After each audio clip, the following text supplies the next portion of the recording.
Manufacturing of the Kinect has shut down. Originally created for the Xbox 360, Microsoft's watershed depth camera and voice recognition microphone sold approximately 35 million units since its debut in 2010, but Microsoft will no longer produce it when retailers sell off their existing stock.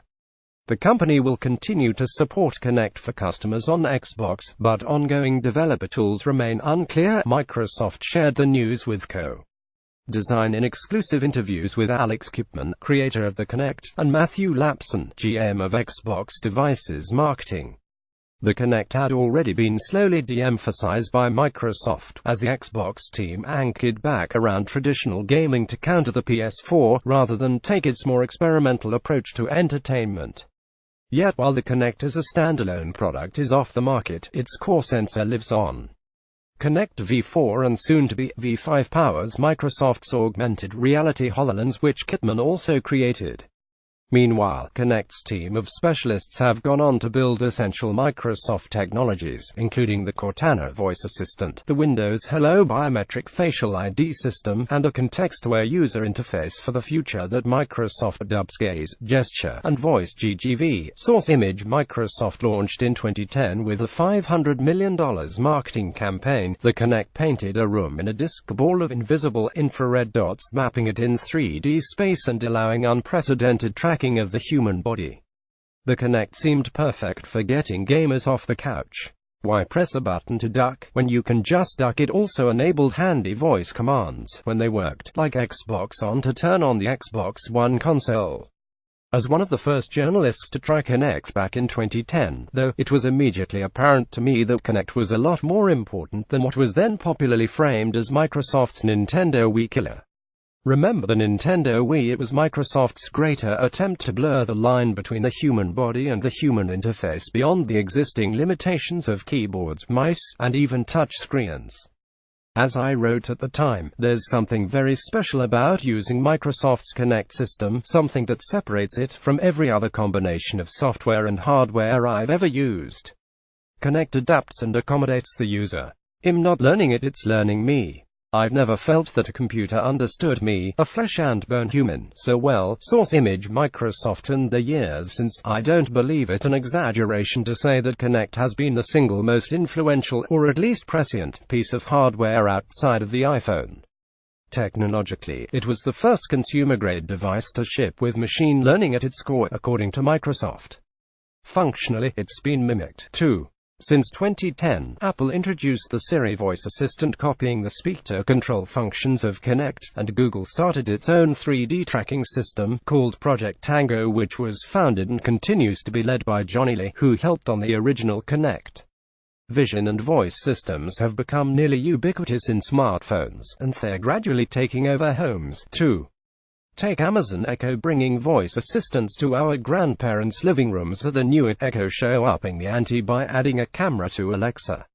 Even the networked Nest Cam owes a debt to the Kinect being first through the gate, and taking the brunt of criticism on a whole new era of privacy concerns. Trust is something you earn in drops and lose in buckets, says Kipman, alluding to industry-wide concern over consumer privacy. I'd say Kinect started the process in 2010 in having to earn drops of trust. Any number of bad events in the world, each one you lose a bucket, but it would be trust, or privacy, that would lose the Xbox consumer. It would be a fickle fanbase that thought innovation came at the price of fun. Source image. Microsoft. Oh my god. Jesus. There's my reaction. You can quote me saying, oh, shit, period. That's Golan Levin, director of the esteemed Studio for Creative Inquiry at CMU, when I broke the news that Kinect is being discontinued. His lab, and others like his, use Kinect for everything from experimental art to creating next-generation UI prototypes. It's been a vital tool to the greater research community. We're all at the whim of capital. And there's no expectation that Microsoft should do something that doesn't support the bottom line, he continues, choosing the words of his swallowed rant very carefully. But this is one of those times I'm sad to hear that a tool which is used for so many different applications, and is so ubiquitous, and has served crucially as a platform for so much creative experimentation, cultural progress, and secondary innovation, in so many different fields, isn't supporting the core business. Someone has made the decision that there aren't enough games being sold that use it, and it's a shame, he concludes. To at least some extent, that's true. If there's one thing that went wrong with Kinect as a market success, you might call it gamers. While the device certainly had its functional flaws, including lag and occasional trouble hearing the user, it caught quick traction as an Xbox 360 accessory. The amazing games, however, never really arrived on the 360. There was no franchise with a $100 million budget developed for the Kinect, like a Call of Duty or a Grand Theft Auto. In turn, Microsoft seems to have formulated a sensible plan. To ensure it was worthwhile for developers to invest heavily into Kinect games, it doubled down on Kinect, bundling it in every Xbox One it sold. That would ensure a larger market. However, Microsoft would also design the Xbox One to reserve a small part of its RAM and processing power at all times for the Kinect itself, meaning game developers couldn't tap those resources for their own graphics and physics. As the Xbox One was announced, it promised a living room computer that could control your games, cable box, and even, one day, your entire home, in a combination of spoken words and gestures that would be accessible to anyone. Amid innovative UI, Sony strategized the perfect counterpunch. On stage at the E3 gaming convention just 3 weeks after the Xbox One's announcement, Denso Jack Tretton delivered a borderline quiet speech, stating in a slow cadence that Sony focused what gamers want most. For instance, PS4 won't impose any new restrictions on the use of the discernibility of the quote cuts out there because the crowd is cheering so loud, knowing that the full system resources of the PS4 would be made available to developers. Tretton then hit on other concerns about the Xbox One, promising that Sony was a gamer's first company, and announced a lower price for the PS4. Those sentiments echoed through message boards like Reddit, becoming something of a rallying cry to self-described hardcore gamers. Years later, the PS4 is reported to have outsold the Xbox One by a factor of 21. And Microsoft, in an attempt to limber the Xbox One's price down and get more gaming performance out of its chipset, unbundled the Kinect and freed its dedicated system resources. The Kinect was no longer a mandatory purchase with the Xbox, diminishing any guaranteed market for Kinect game developers. Source image Microsoft: when we introduced Xbox One, we designed it to have the best experience with the Kinect. That was our goal with the Xbox One launch, says Lapsen. And like all product launches, you monitor that over time, you learn and adjust. In practice, the Xbox's target demo cared more about a few extra polygons than some new paradigm in human-computer interaction. So Microsoft decided to invest its talents in other products. But Levin, and other researchers like him, adored the Kinect for its forward-looking technologies. The important thing about Kinect is it showed you could have an inexpensive depth camera. And it supported the development of thousands of applications that use depth sensing, Levin says. He points out that it was literally Microsoft Kinect hardware that made it possible for a startup like FaceShift to exist. Built to perform extremely 3D tracking of the human face that's suitable for biometric security, Apple acquired FaceShift to replace its thumbprint scans, and to take advantage of the technology, Apple essentially built a Kinect clone right into the iPhone X, having acquired PrimeSense in 2013, the Israeli company that developed 3D tracking technology that Microsoft licensed for the first Kinect. That's one of thousands of applications Kinect made possible, Levin continues. Not to mention its immense impact on computer research, robotics research and interactive media arts, which is my field. Some of Levin's own students used Kinect to make a documentary in pointless 3D and then expanded the technique to create an interactive film inside a real NYC subway car. Today, Levin points out that there are other depth-sensing cameras on the market, aside from the hackable, standalone Kinect. But he also adds that, to all the museums which feature Kinect-powered interactive art in their exhibitions, they might want to go on eBay and buy a few backups. I suspect that Levin himself is making a trip to eBay today, too. Source image Microsoft Kinect evolved. The Kinect may be done for gamers and researchers, but it's not disappearing entirely. The truth of development at major corporations is always more nuanced than the fate of any single product. And aside from the fact that key Microsoft technologies like Cortana were built from Kinect, Kinect is still a vital sensor platform in which the company will continue to invest. Skyping with Alex Kipman, he whiteboards out the last 10 years of his life from developing the Kinect in 2007 to the Hololens products of tomorrow. We looked at the problem ahead of us. We were using technology more and more. So we said, look, if we're spending more and more time with these technologies, one of two things will occur, recounts Kipman.